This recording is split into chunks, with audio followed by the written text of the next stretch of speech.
Hey, this is James Moody, co-founder and vice president of the AnteUp Tour, here with our co-host, the director of tournaments and co-founder, Mr. Jonathan Clarkson.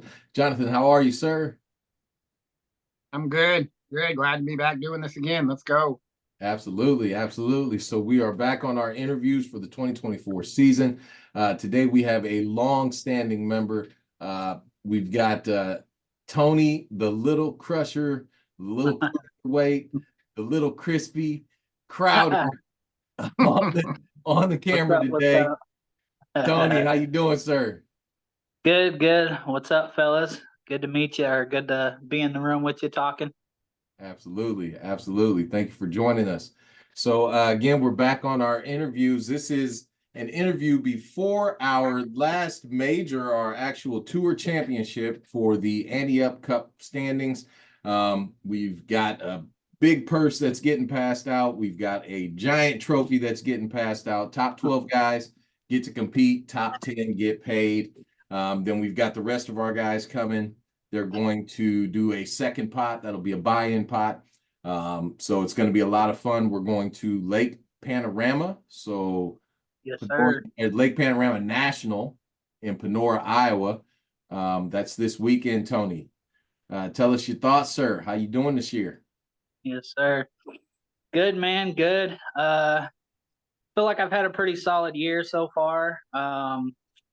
Definitely been practicing a lot in my garage on my simulator and going to the driving range and working on the game.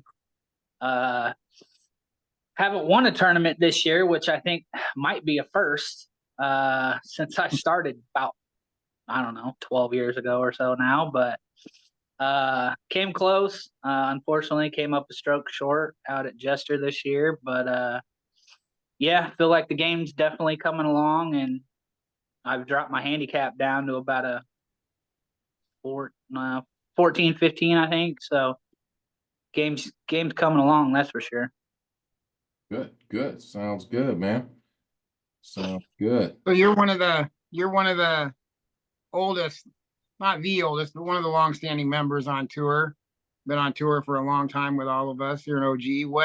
What's Yeah. some of your favorite things about the tour in general? Well, yeah, I think I actually, besides you board members, I think I am the longest standing member still standing, actually. I think I joined back in 2012, 2011.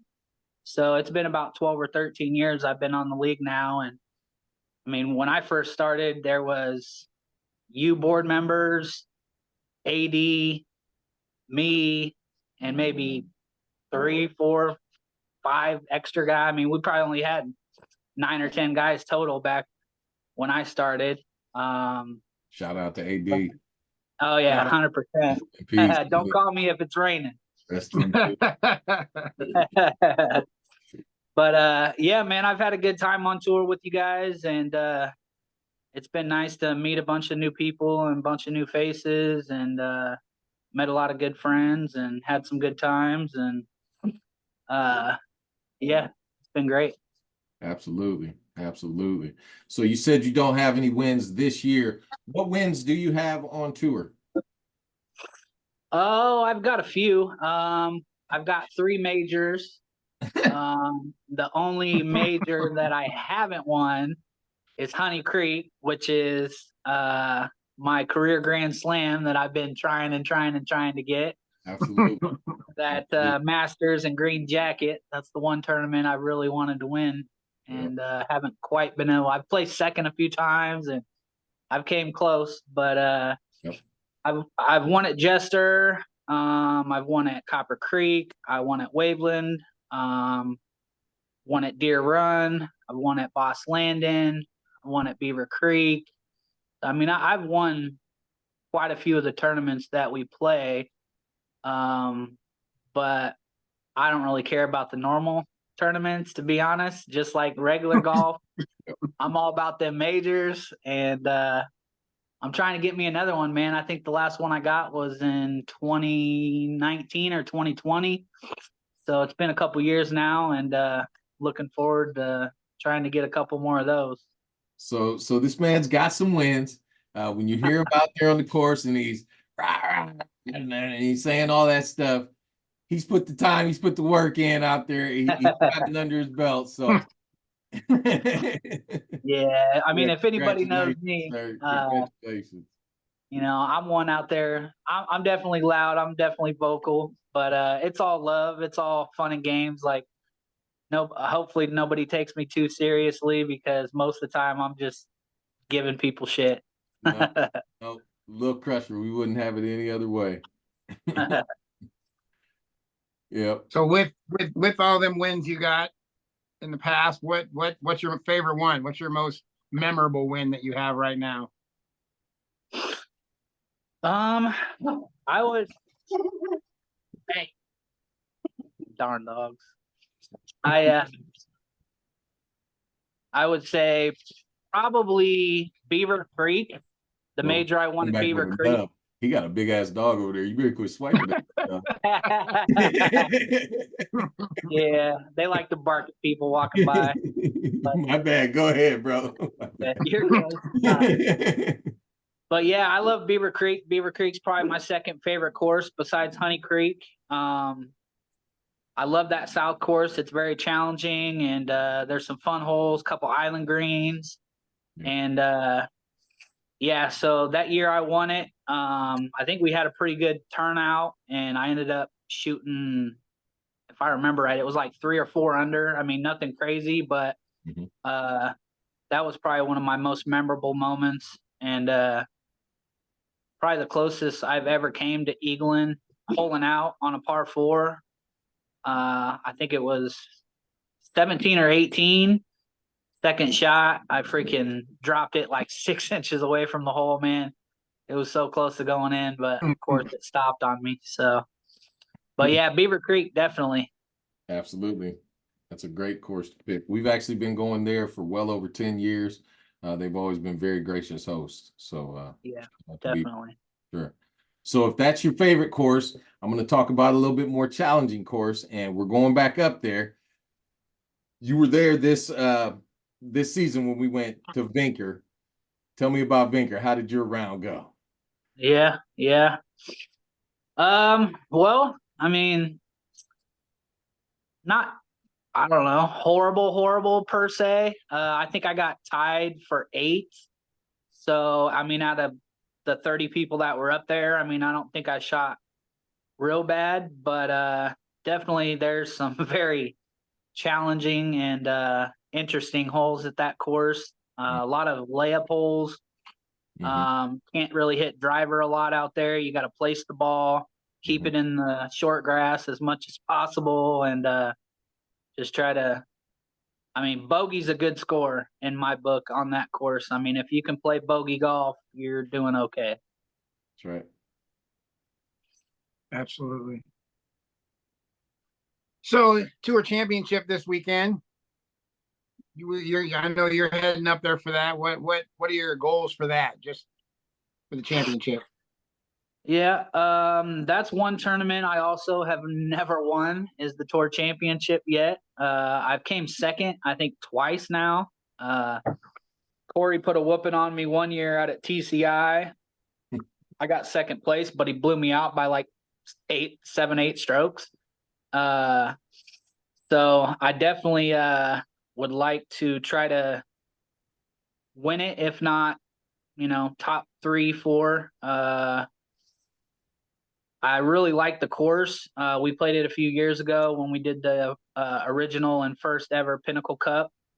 And we went back and played the Tour Championship a couple years ago also. And it's a very nice, not too demanding. There's definitely some gettable holes out there. It's a fun course, and I'm looking forward to it. I believe I'm starting in 8th spot, so I believe I'll be at 1 under, which gives me just 1 extra stroke. So it's gonna be tough with Mr. Robert Banner out there, freaking shooting all sorts of crazy like he did this year, and he's getting 7 strokes. So it's gonna be tough, but I feel like if I bring my A game like I have a few times this year, I mean, I shot 7 under in 81 and lost by a stroke. So, I mean, it's there. It just, how golf goes, day by day. One day you shoot crazy good, and the next day you can't hit a green to save your life. So it just depends. But yeah, I'm definitely looking top 3, if not win it. Hopefully have a good round and get some money and get that belt and that trophy. So you were a alternate or last minute add to the Pinnacle Cup this year, the Pinnacle Cup team. We're actually going back to Vinker. Tell us how you feel about being on the Pinnacle Cup team and what you're expecting out of yourself. Yeah. I've actually been lucky enough to have the opportunity to play it every year since we started it. The first year I played it at Panorama. The second year I made it, and unfortunately I had a vacation planned, so I was unable to play, so I had to give up my spot. And then last year I was, I believe, the first or second alternate, and I got offered a spot also, but unfortunately didn't have the funds to make the trip to Omaha, so I was unable to play that. So that was actually my only goal I had this year, was to make the Pinnacle Cup team and play in that tournament. It's real fun, man. I mean, all of us getting out there and representing the tour and not just something individual like we do on a Sunday to Sunday basis. Yep. Great camaraderie. I love the smack talk between Victory and the AnteUp tour we got going on. Looking forward to popping them bottles again like we did in year 1. That's right. And yeah, I mean, unfortunately, I don't know exactly what happened to Jeremy, but I know he's trying to take care of himself and had some health issues. So I wish him all the best. But I missed out by 5 points, man. I mean, Yeah. I tied for 8th at Vinker, and Mr. Jared Smith ended up coming back and getting me by 5 points, which I think might be one of the closest races we've ever had for the spot. Yep. So I'm glad that I'm able to still play and represent the AnteUp tour and try to go out there and get this dub. Absolutely. Well, Absolutely. definitely wish Jeremy all the best and a speedy recovery. He'll actually be there with us as a captain, and he will be roaming the course, watching out for our guys and being Nice. with us out there. So, absolutely. Cool.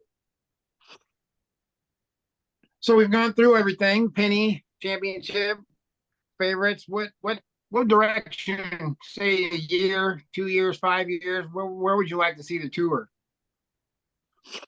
Well, I mean, I think from the time we started, like I said, 8, 9, 10 guys to now, I think we capped it out at 40.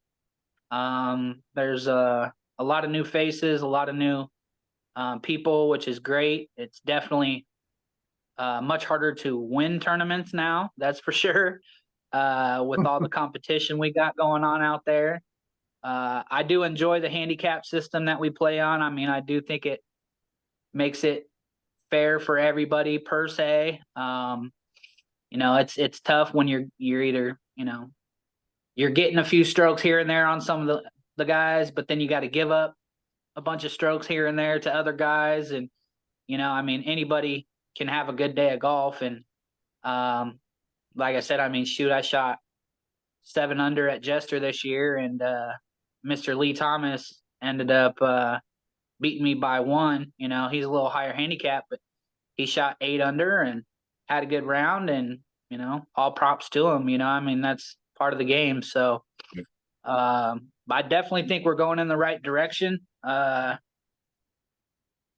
mean, me personally, not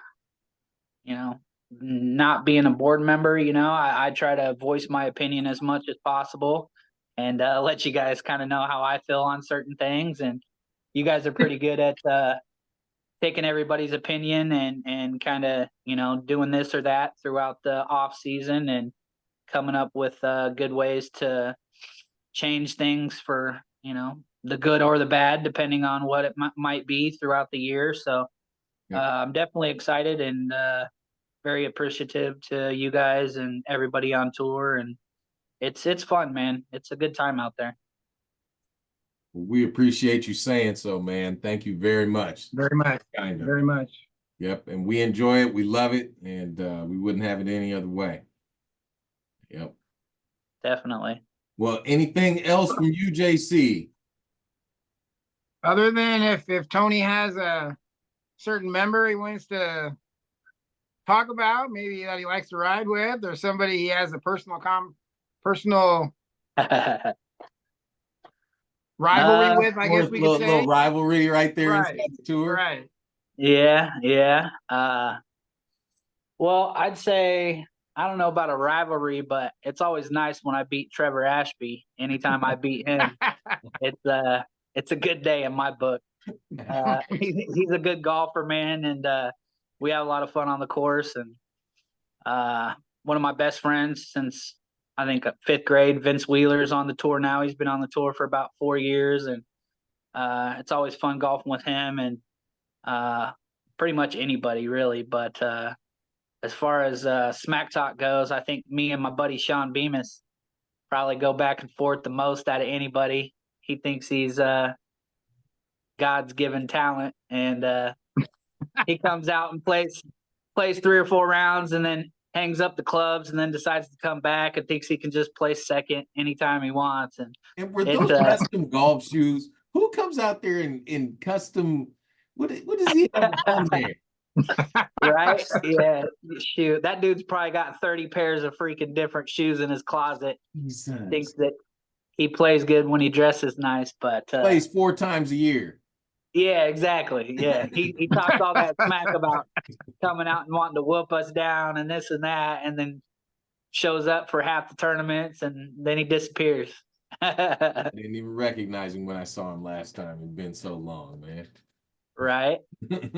But he is a good golfer, man, and I like playing with him a lot. He's one of my best buds also, and absolutely. You know, I like golfing with all you guys, man. Anytime I could be in a group with any board member or pretty much anybody, really. I mean, you guys are all good friends and good acquaintances, so yep, it's a good time. Absolutely. No, Bemis knows he's always Appreciate that. here, Doug, and I'm sure I'll hear it back about this real soon. I don't doubt that at all. Well, listen, man, thanks again for joining us this evening. We've actually got a couple more interviews we're going to try and get to, and yeah, we'll get this posted up later on and continue on our interview journey here, trying to get as many people as we can before the end of this season. All right. Yeah, sounds good. Thanks for having me on, and hopefully we have a good turnout for the championship, and may the best man win. Absolutely. We'll see you on Sunday. Absolutely. All right, gentlemen.